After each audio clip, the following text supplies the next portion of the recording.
Hello business of the internet and welcome to this video where you join me with a Burnside custom, which is actually based on the lead sled and a vehicle I built. So let's see what it's like. I apologise for the slightly low flame rate, yes flame, not frame, but as you'll see we have a lot of power. That's why I've just kept the graph up there. If I keep it in the high points, I can keep it just above 500 horsepower, which is very powerful. It is courtesy of a stage 2 supercharger on the larger engine, which is standard to the lead sled version of the Burnside. And oh dear, I lost a bit of control. These tyres are actually, the tyres and wheels are from a Sunburst, race combination essentially, and I decided to go with it because it worked quite well given the car, and they are quite wide without, you know, being huge 6-lug wheels or anything. Can turn the lights off completely, to be honest. It's daytime. It's also still slowing. I don't know what's going on with my pronunciation, but snow is falling. You know, I bought a car. It's because this car felt like it was lacking potential, because it's a Burnside that's really never used as a performance car. There's a drag variant, but other than that, no one seems to respect it.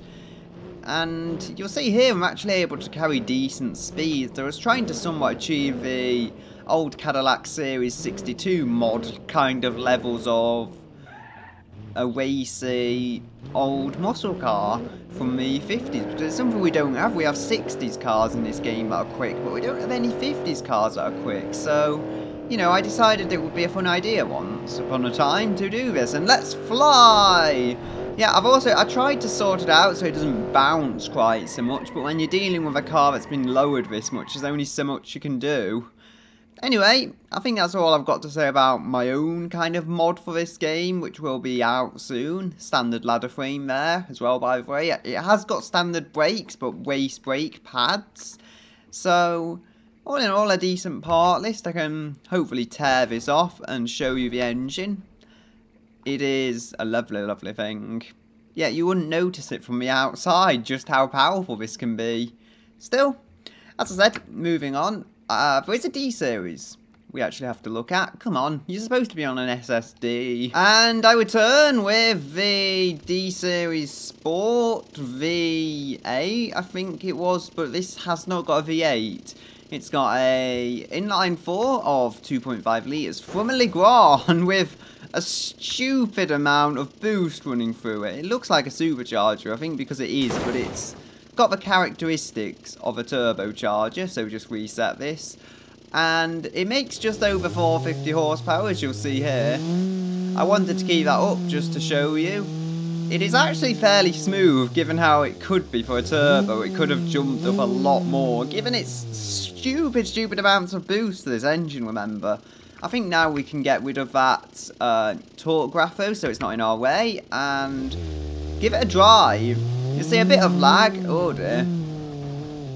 Why is it still stuttering so much? I don't know. Maybe it's just me imagining it. Oh, come on.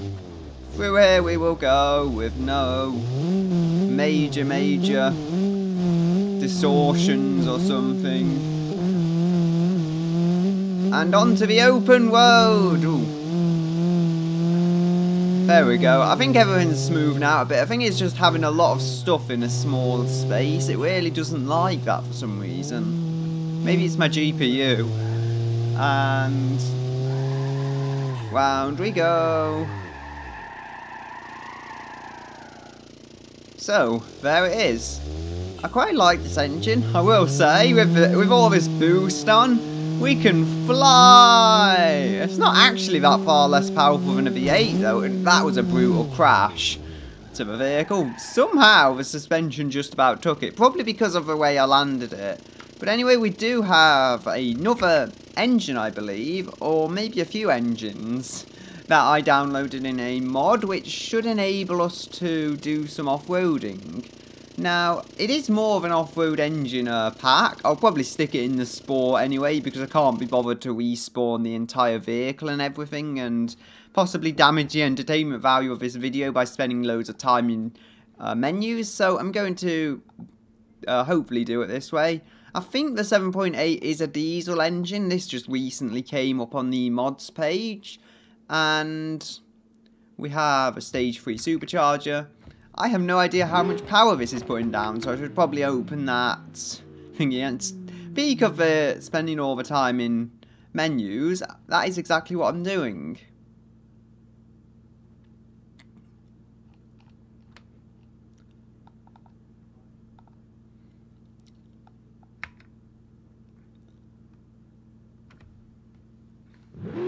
And here we have it. The torque is almighty. We've got, what, 1200 torques almost from this. Power is perhaps less mighty, but still stupid. It is, I think with forced induction, we're putting out near 1,000 horsepower perhaps. Crazy, crazy stuff going on with this car. Again, we can close that down and hopefully go to a more off-roady area to experience the torque. And wow, this is just ridiculous. Although it doesn't seem like a diesel engine, again, it seems more like a petrol, which just happens to be tuned quite heavily, which maybe it is. I don't know. Maybe I just didn't read the mod correctly. And you'll see here, we have no problem just using the brutish power to flow our way through mud. Yeah, to just, like, push our way through. It doesn't have off-roading ability, it's just pushing its way through, see? Probably the only reason we didn't hydrolock there. A rear-wheel drive truck would have hydrolocked. And yeah, this is one of those spin tyres moments where you really do want the winch. We don't have a winch in this game, although we can use a node grabber. Oh. No. Node grabber. There we go. It's not coming out of this puddle easy, I'll give it that. And... no. Come on. There we go. We're out. Oh no. I might have messed things up a bit more that time, but you get the idea. We can go off-road. I think probably better than anything else we can do right now is dump the car around this area, like so. And oh dear, what's happened to the bed? I really don't know. But hopefully we can just take it to the rocks, and that should show how good it can be over them. Just brute power though, that's all this is. This is not an off-roading truck. Speed! Wow, I don't know what happened there, but it came out that far better than it could have. Now, on to the subject of other mods. Okay, so here we have our dummy farmer, who had a chicken. No, go and sit on your ETK like a good dummy. Oh, he's very floppy. Yeah, also we have his chicken, because he is a farmer after all. And there we go, chicken's in the boot. Yeah, you don't get much advanced stuff in this game in terms of opening and closing bonnets and whatever. And I'm on the wrong vehicle, that's why I can't drive. Okay, I could probably turn the electronic stability control off as well. I mean, what could possibly go wrong after all? Speed! Yeah, this is an experimental prototype. Oh no, my farmer's gone! My chicken's hanging on. Oh dear. Well, if you don't want to have a nice ride, I guess we'll have to sell this the hard way. Wait, this car has Hirochi wheels. Ooh. Yeah, I thought it wasn't going to drive then. Like, you've run someone over, you can't drive. Yeah, it's kind of stuck, I think. Where's the chicken gone? The chicken's still on the back of the car. White chicken, you've had your fun. Get off the back of my car. Boing. Now, do you do something? Whee! Flying chicken! I know it's a prop, but anyway, that's something. Flying chicken! Kentucky Fried Chicken as it is. Boing. Smash. Fly. Now we have dummies flying everywhere. Ow. I wonder if we can make a swift getaway. You know, in what's left of our vehicle. Well, that was a terrible attempt to upright it. Although I went some way to uprighting it, just not as I would have wanted to upright it. Yes! Time to make a getaway with what's left of this experimental prototype I may have stole. It actually still drives really nicely. Oh dear. We can just stop it here. Okay, that was an interesting set of mods. Chicken, where have you gone? Oh, there we are. Chicken can have one last flight, I think. There we go. It's a terrible attempt to throw it, but you know. Still presents everywhere. Wait, what's happening? Is there something you're not telling me, Chicken? Is there something you're not telling me? Ooh, it's all gone funny. Moving on. Okay, so for the final kind of segment, we have the Moonhawk Inline 6 Club Sport. Honestly, what's wrong with my voice today? And it has a 215 horsepower inline 6. I believe the original is 174, if I remember the numbers correctly. And my mind hasn't somehow gone completely off with it. Here you'll see, just rev it up. It makes about 215 horsepower. Try and slowly ease it there. Just under, by the looks of it, but still. We're going to drive it just a bit. There you'll see a Skoda, which I'm going to look at in a moment. And, ooh, bump. Yeah, quite a good resilient car, this Moonhawk. All Moonhawks, for that matter, are quite resilient cars. I mean, this seems to have no back seat, so it seems perhaps a more track-derived version of the Moonhawk, which I find interesting. But even though it's got an inline 6 engine and not the V8, everyone seems to really like in these cars. These kind of muscle cars. We can fly. Yeah, the suspension is what feels like stiff but compliant, along with the bumps, and there's not too much to say really. It's a perhaps lower tier 70s muscle car. It feels fairly light, or I'll say that now. It doesn't feel heavy in how it moves. It feels fairly light-footed, but then it definitely does not feel powerful at the same time. So there we go.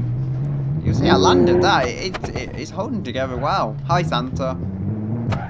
And I think we can maybe get it to fly a bit some more. Yeah.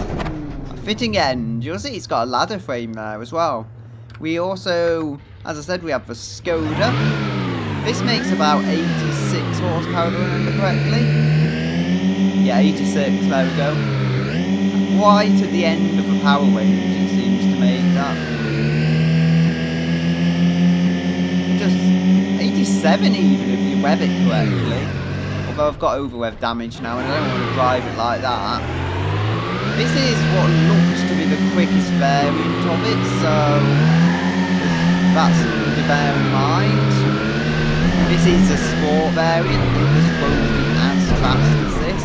And I think even the lowest tier Pessima, interestingly, would be quicker than this, even though they're from about the same kind of time period.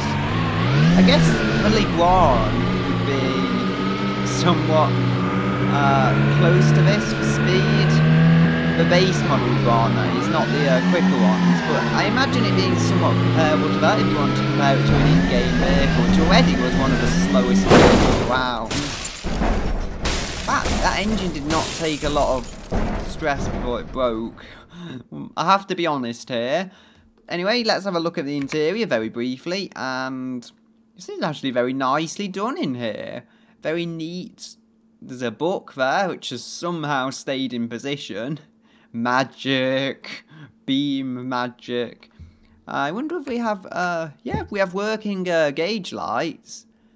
I would say do they work if you rev it up, but the engine's gone, so that's not a possibility right now, although I am going to get the other one. As you'll see, we have 3 variants. I was on this one.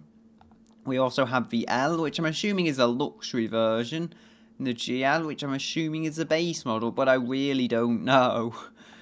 I'd say the L probably looks the least sporty of them all, but it looks pretty much the same as the GL.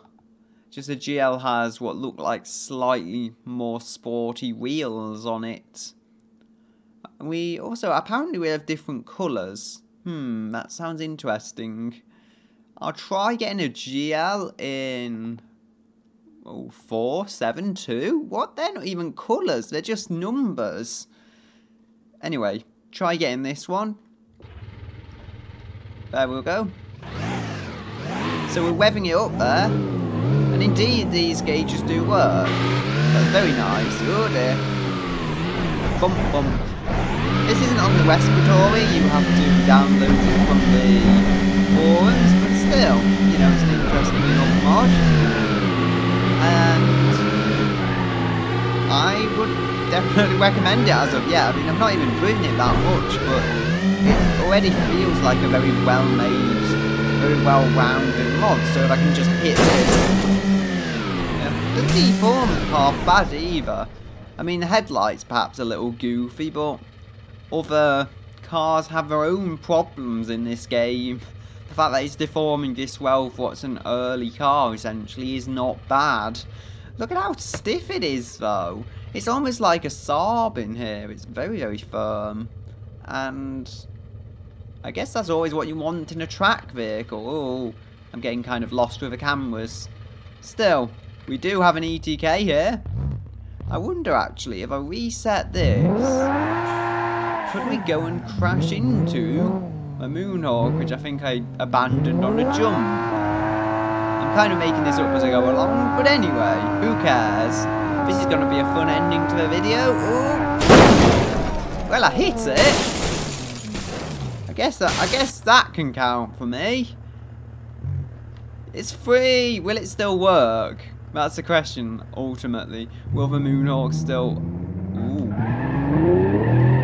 The Moonhawk is hurt, but the Moonhawk lives. I guess the joys of an inline-six engine, it's harder to knock it out of place from the side. It does not want to turn, though, as you'll see. Even though the steering, at least on one side, I do have good working steering. It doesn't like tackling corners at all. Probably because that wheel is kind of lifted off the ground. But you know, it's something that the vehicle survived as well. And crash. Yeah, like, I would say in a lot of ways the Skoda has crashed better than this. So if we look at this and then switch to the Skoda, it's got a lot cleaner areas of crashing. You don't see as much metal just twisted in awkward ways out of place. So I'll try and do a similar kind of crash and just crash a front corner of this car where you should hopefully see or not see that damage. That wasn't quite the angle I was going for, but yeah, it has much less aggressive spiky crashes, which is good, I guess, realistic as well. The engine as well, you'll hear, is still going in this car. That is partially because it's in the back. And was that made of fiberglass or something? It just flew off. But yeah, it looks like a tiny, slanted kind of inline 3 or something. I think it's an inline 3. If we look at the intake manifold, it has 3 exhausts. So I take that for an inline 3, quite frankly. And there we go.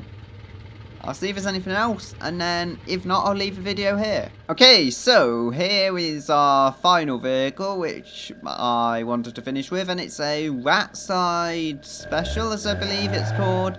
This particular one has a rotary engine. It's also a V10 with twin turbos and everything. I'll try and have a look at 2 or 3 of them, but I won't be able to have a look at all of them. You'll see it's based on a, what looks like Burnside lead sled, and when you've got a ladder alone trying to support this much weight of the body and the engine and everything, it kind of gets jiggly. It's basically scraping the floor as well as it is now. I just got a good angle there. You can only just see underneath the car, whereas I'm sure if you take, say, a D-Series, it'll be easy to see underneath. Now, this doesn't drive half bad, but that's because it's only got, what's it, just under 300 horsepower. Had this been the more powerful variants, then it probably wouldn't have. And they look like the stretch tyres actually off the Stance Pessima, if I'm not mistaken. Oh dear, oh dear. The car did not like that too much. Anyway, I can try doing some crashes with this. I actually just forgot it's a mod for some completely random reason, I don't know. Let's have a weird smash, see how it took that. Ooh. That fuel tank, I think it is, has gone mad, but the rest of it has actually deformed very, very well. So, can we still go forwards? Nah, I think it wants to, but it can't quite. Anyway, we've got it somewhere. Around the standard Burnside, actually. Where are you hiding? You've got to be somewhere. I've got too many Burnside mods on here, I think.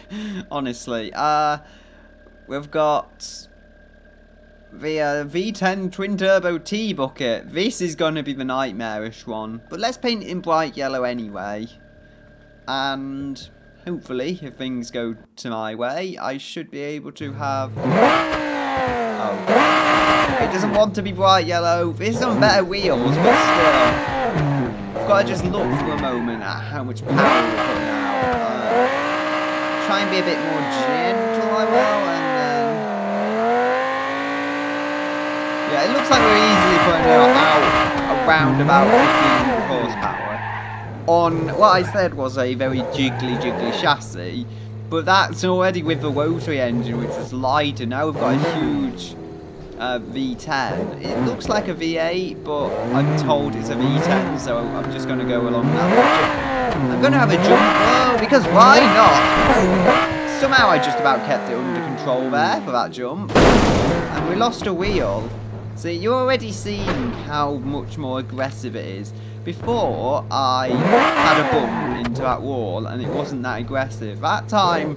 I lost a wheel because I flew off the jump really aggressively. Now, I think I drove this before, and if you're gentle, you can get speed out of it. It can actually be quite fast. But you really have to be gentle. You'll see there, that was when I got it right. And, ow. When I get it right, the driver is probably in even more pain. Hey, we made a piece of modern art. Doesn't drive away wheels anymore, but, you know, it's something. The sound is also mad, like really crazy. And what other cars have we got here? We've got the two I remember. We've got the ETK somewhere around there, and we've got this. Let's see if I can drive this. Probably not. No. So if I move this with F7, it can make a convenient target. Let's say F7 that there. And then if we do that, it will be able to just park there. We can switch to this. And then hopefully we do the same there. So that is our reset point now. And then... Oh dear. This is like the scariest thing ever though. I have no idea when to shift or anything. Oh. Yeah, I couldn't actually do it then. I have to try from another view because I just couldn't do it then. It was too much power. It is too much power for me. Really, for this kind of power, you need all-wheel drive, but it doesn't have that. And I'm going into full critical mode, I know, but all I want to do is hit the car. Right, I'll give myself one more try, and I know I can do it. I just want to see some crash damage from this, I really do. There we go. Pretty decent head-on hit. Not perfect, but you know. How did this survive that? I'm not too sure, because it was a real head-on right into the engine. You know, the engine's running. Maybe it's made of some really solid materials or something. Anyway, we've got loads of power. I mean, what more could you want? The vehicle has plenty of variants. To finish off, for good now, for good this time, honestly, I think I'll have a rat side special of some other kind. maybe just try a drag variant, indeed. The kind of thing that this would be good at, because it's got a lot of the weight associated with a standard Burnside stripped off it. Oh dear. Is it like that all the time? Can I turn the... No. God, the steering rack is just completely broken on the drag variant. Like, I could try, but it would do nothing. The thing is quick. I'll give it that. It's got a lot of power, and I was hitting 120 miles per hour, but the steering's broke. Which is sad. I'm amazed, to be honest, how well it stayed together. Still, anyway, I'm going to leave it here for today with a wrecked Burnside. So until next time, goodbye, until another day.